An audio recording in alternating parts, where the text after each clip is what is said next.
In order to install Apple Keyboard on Samsung Galaxy A25 5G, we can open the Play Store and we're gonna search for an app that is called Green Apple Keyboard. There we go. This is the app that we can use in order to have an Apple keyboard lookalike. It is pretty similar to the original Apple keyboard.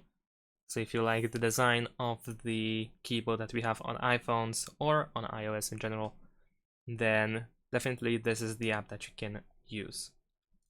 Once you install it, we can open it. Now let's tap Enable in Settings. So we need to enable the Green Apple keyboard. Press OK.